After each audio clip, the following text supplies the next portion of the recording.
Hello there. I know you've been waiting with bated breath for this next Atheism for Lent video and waiting to see if I finally brushed my hair. So what I want to do is get right into it and talk about part 5 of this decentering practice. Now, what we've done so far is we've looked in part 1 at the classical arguments for the existence of God and explored them and walked within them. And then in part 2, what we're doing is we're looking at the critiques of those arguments at their best, at their absolute height. Then in part 3, we get into the mystical tradition. The mystical tradition brings the atheistic critiques into it and makes them a type of spiritual purification process. And then from there, we take a turn towards the materialist critique of mysticism that talks about the idea of embracing the world, that often mysticism can lead us away from the embrace of justice here and now. We're going to explore that, as I say, in part 4. And then that brings us to part 5. Part 5, I'm still playing around with it a little bit, but basically most of these thinkers are in the 20th century.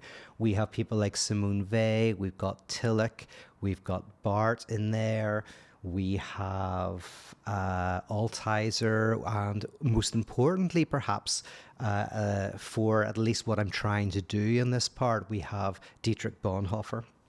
And what you'll see in this part, in this week of the course, is how certain thinkers have pulled in the materialist critique and have again sublimated it, just like the mystics sublimated the atheistic critique into a spiritual purification.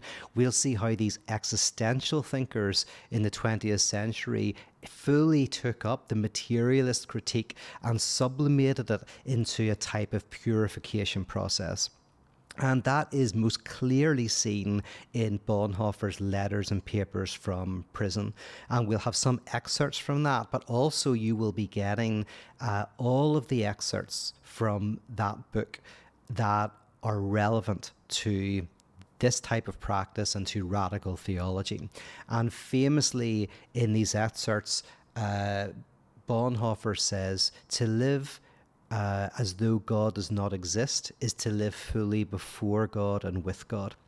And what Bonhoeffer does is he explores a type of faith that is a full immersion into the world, into the embrace of transformation of the world, that completely forsakes religion in any of its usual confessional forms.